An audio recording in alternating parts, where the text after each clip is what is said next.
The NBA is going to have a Board of Governors meeting this afternoon.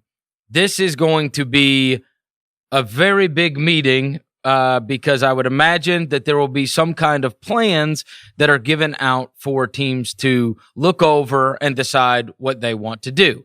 With that being said, there's no vote that is coming today, but it feels like, the news kind of died down this week. We had at the end of the week, of last week, we had that the GMs were surveyed, and then there was that brief news about how families could be involved if players are going to go play at Disney World. But it got a little calm this week leading up to today, which makes you feel like they're putting everything together.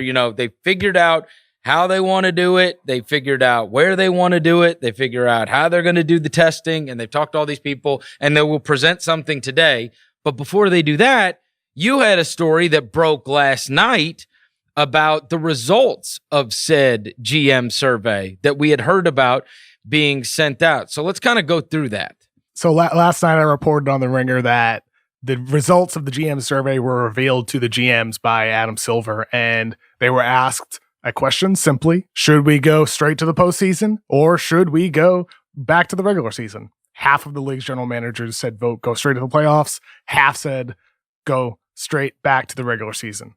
And for reseeding the postseason, do you go 1-16 or do you keep it with conferences? Just over half the league voted to reseed. And with the big one everybody's been talking about this week, we really got into it on Tuesday. That's the playoffs plus format.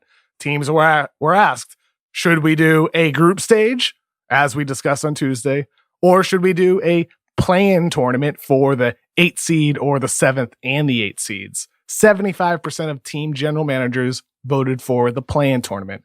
25% voted for the World Cup style group stage, which I'm disappointed about. It's not surprising. I've heard the Lakers and the Bucks are some of those teams who are like, hell no, right, to the group stage. But I will say this, it does seem like when things get quiet, that's when stuff is actually happening.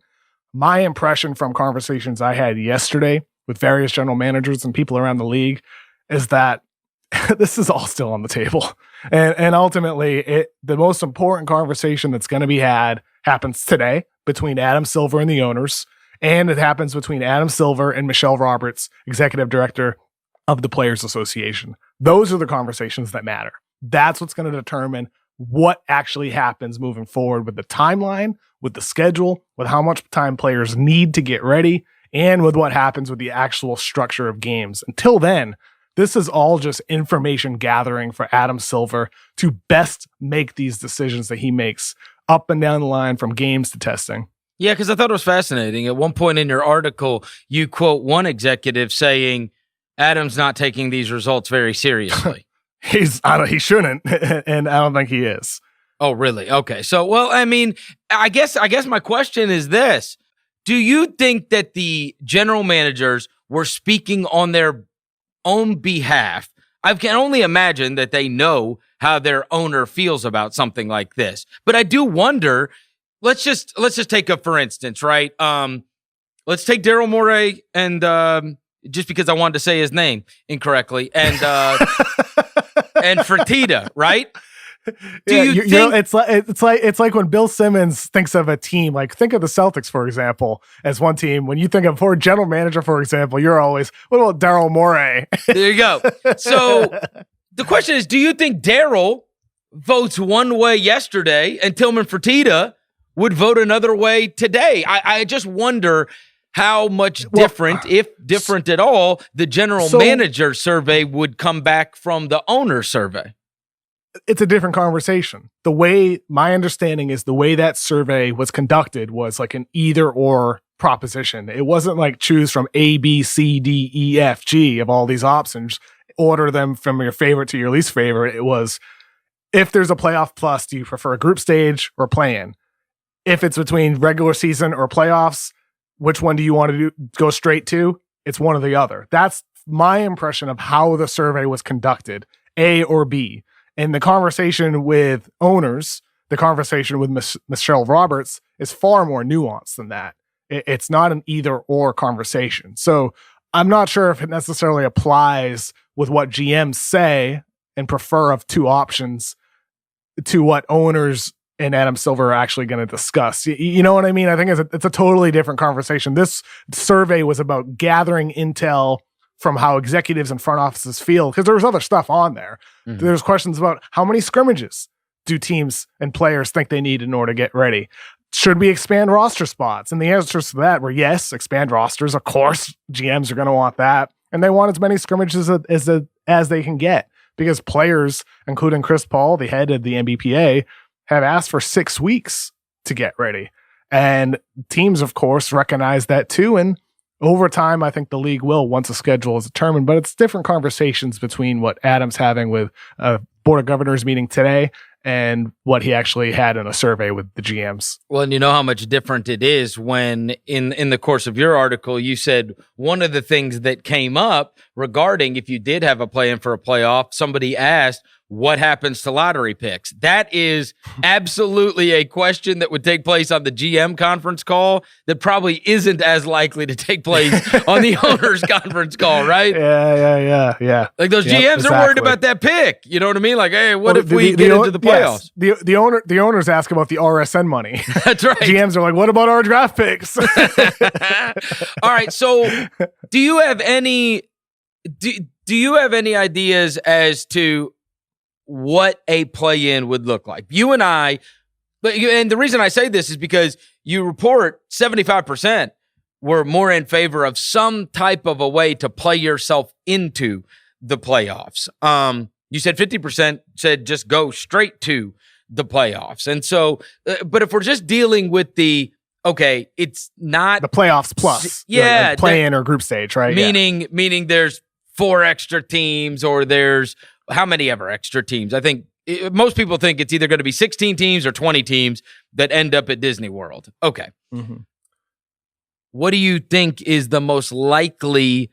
Let's say that is what comes about, a play-in, where some teams are going to be able to play their way into the playoffs. How are they able to play their way into the playoffs? I don't know. I'm not going to pretend that I do, because my conversations with GMs on the call yesterday, I asked them straight up, did they clarify if they're talking about a play-in for the 7th and the 8th seed in each conference? Are they talking about the 8th seed just in the West? Or are they talking about no conferences and it's a play-in for 15 and 16, which Mark Cuban proposed? And they're like, no, they didn't clarify that. I talked to 3 different general managers about that, multiple other executives who are aware of what the call was about, and nobody said that it was clarified on the call. And for the NBA, I'm sure they have an idea of what they would prefer to do. With what they do, I'm not so sure. And it wasn't clarified on that call yesterday. So I don't know. I really don't know. And I was a little surprised that you said over half responded to reseeding without the conferences, right? I mean, I guess I thought there would be more people hanging on to tradition. Right. I think when you look at it, though, it's like I think Daryl Morey's comments the other day about it's a huge advantage for the Rockets, to have a reseeded conference. Other teams probably feel that way too. I mean, think about it for the Lakers, right? The Lakers right now, they would be the 2 seed and they would have a matchup against the Brooklyn Nets. They would also be moved from the opposite side of the bracket that the Clippers are on. The Clippers would go to the side of the bracket with the Bucks if conferences were reseeded 1 to 16. So if you're the Lakers, you're probably voting to reseed conferences because you're getting an easier path. If you're the Houston Rockets, you're probably voting to reseed conferences because you get an easier path. And this is precisely why, for the last week, ever since it was revealed this GM survey went out there, people have said, like, Adam is not going to take the results too seriously here. This is just about gathering information and getting as much in as he can before making an informed decision, because teams are gonna answer in the way that is advantageous to themselves. It's just the truth. And so for Adam, my understanding, this is not anything anybody said to me, but my impression from these conversations with people around the league, on teams and in the league office, is that Adam Silver is really just taking the temperature of teams to see how much people have a desire for something new, to do something new in order to resolve this season. And the impression that I get is that there is an acceptance from teams for something new, and there's a desire within the league to push something innovative. Whether that's play-in tournament or whether that's group stage, I don't know. That's a more complicated question that's going to happen between owners and Silver and with Michelle Roberts and Silver. But it does seem like that Silver, with this horrible situation that we all are part of, that the league is having to deal with, would like to use it as something to push for an innovative change that he perceives and that the league office perceives as something that will be for the greater long-term good of the game. And that, to me, is something to look forward to over the coming days, possibly. The Bucks owner just said, I believe it was this morning, that he would expect the vote possibly early next week to occur. So that's something to keep in mind as well. So over the coming week or so, maybe we'll have more clarity on what Silver and the league office have planned to do for the league moving forward based off the decision this summer. Yeah, one thing I will say regarding the two conferences and being able to combine it that you were talking about, and some teams saying, hey, it would be an advantage for us.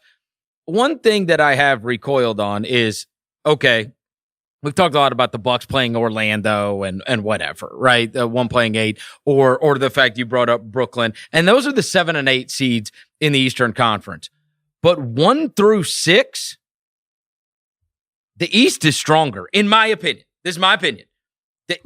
1 through 6, I promise you, Kevin, in a playoff series, if we're talking I got to beat them 4 out of 7 games, I would much rather play Denver or Utah than I would Boston, Philly, Miami, any of those teams. Toronto. I mean, I just think fair point. At the very top, the Lakers and the Clippers, yes. But when you go 3 through 6 or even 3 through 8, those bottom 2 in the East, Brooklyn and Orlando, they're not scaring you. But those top 6, when you're talking about 6 being Philly, there is absolutely a chance that Joel Embiid could be the best player, or Ben Simmons for that matter, could be the best player on the court for an entire series. And so I don't know if I buy. I think for many, many years, the Western Conference was significantly better than the Eastern Conference. And while those 2 Los Angeles teams, I think, are prohibitive favorites for the whole thing, and they're probably the 2 best teams and the teams I would bank on, once you get past them, there's a lot of teams in the East that I would rather not play than some of my Western Conference opponents. And that's why with the conference reseeding question for the Lakers, let's say they voted for reseeding, and I don't know if they did, but let's just say they did. Logically, it would make sense because their side of the bracket would be Nets, Jazz, Rockets, Raptors, Grizzlies, Nuggets, Pacers, not the teams you mentioned. Right. Celtics, Sixers, Heat, not Clippers, not even Dallas for that matter. Not Bucks. So of course, I mean, they probably get the weaker of those teams in that second tier, third tier contending teams that you're talking about on the right side of the bracket. And this is, again, we talked about it Tuesday, one of the reasons why I am firmly against conference reseeding now. This season. Future seasons, I'm cool with it. I'm all about it. But to me, reseeding or play-in tournament is a more dramatic change than group stage. Even though group stage on paper, you're removing the first round and it feels like something that's bigger and more abrupt, I think it is a better representation of what happened in the season by taking the top 20 teams and by letting them all compete. By letting that all work itself out, Lakers and Bucks would still be heavy favorites. There are things you could do to balance the schedule to give them even more an advantage. One executive recommended to me, you could have the Lakers or Bucks, a tier 1 team, face the tier 5 team within their group 3 times. And therefore, like, they would face that weakest team 3 times within their group rather than twice each. One of the things I thought about, tier 2 team only once, One of the things I thought about since we talked about it, since you said there's 4 tiers, okay. Give both LA teams, Toronto and Milwaukee, give them all a bye. Give them all a bye. Yeah. I'm not a big fan of buys. What do they do during a bye? Just sit around for a week and a half, 2 weeks, do nothing? This is like it works. The we've been sitting around for 3 months, Kevin. What's another week? I'm not a fan of it. While other teams are playing competitive games and getting into like serious basketball shape, you have the top teams sitting around. It doesn't work for me, and that's why with the NHL plan, NHL has 24 teams and they have a number of teams competing in a round robin format. But the top 4 teams are all competing against each other for seeding purposes. That works in the NHL because of how close those teams are in the standings. You can't just have the Bucks and Lakers, who are only the two teams so far ahead removed from everybody else, battling each other before the playoffs began. It doesn't make sense for the NBA. But to your point, though, there are things you can do. Yep. There are little things that you can do to give them an advantage. And whether that's balancing the schedule, like Lakers would only face a tier 2 team once, but they would face a tier 5 team 3 times. You could do that to balance the schedule, make it harder for the teams at the bottom, make it a little bit easier for the teams at the top. I get that. That's a good idea. I think it's just easier just to say you face every team in your group twice and call it a day, but that's just me. There are things you can do with the group stage to make it even more equal than it already is inherently. But ultimately, though, like, we don't know what's going to happen. I don't know what's going to happen. Every executive told me they don't know what's going to happen. They expect there to be something new to happen here and not just go straight back to 30 teams starting back in the regular season. But that is still on the table too. Remains to be seen.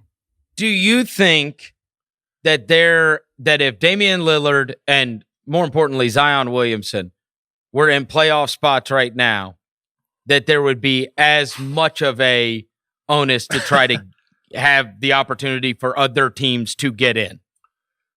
I will tell you, there's not a person. There's not a person in Memphis that does not think that they are doing this to try to get Zion in. If you are playing, if you're playing in, right? If they're giving teams the opportunity to play in, right? Are they doing that because they want the players on those teams in instead of the teams that are already there, or are they doing it honestly for fairness? Well, I heard Windhorst yesterday saying Zion's a component, and of course he is. Undoubtedly, was getting Zion back and playing and getting an opportunity is part of it. Because look, man, New Orleans had the easiest schedule remaining in the NBA for the rest of the season. Memphis had the hardest one. And that could have been one hell of a race. They had common games against each other as two. We got robbed of seeing those battles between those teams, Ja and Zion, two incredible young players going at it, playing the AAU team together. I mean, the storylines were awesome. It's a shame we're not going to get that. The league, of course, they would want to be able to give Zion a chance here. However, the NBA also proposed a 7 to 10 play-in tournament before all this happened. And at the time, people that argued against it said, who wants to see, Charlotte face Detroit in a play-in tournament? Who would want to watch that? The league clearly would want that to happen because they proposed it. And they proposed it without the knowledge necessarily that Zion Williamson would be involved in that ever, right? I mean, like, there's a chance Zion in his career would never be involved in a play-in tournament because the team was either too good or too bad to be involved in it. But the league proposed it anyway, regardless of who would be involved in that. So I don't necessarily think it's the main reason for the league here. The main reason is they want to push innovation that they think is for the best for the game moving forward, not just for the short-term gain of having Zion Williamson play again. That obviously is an incentive and it's a reason to push for it hard, but it's not the number one reason. Last thing, after talking to all these people, would you be shocked if there are more than 20 teams involved in whatever they come to terms with? No, I wouldn't be shocked. You wouldn't? I mean, 24 could still be possible too. Gotcha. I would not be shocked at all. But nothing would shock me, to be honest with you, Chris. The only thing that would shock me is if all 30 teams are back. That would shock me. But if it was 24 teams, that I would not be shocked.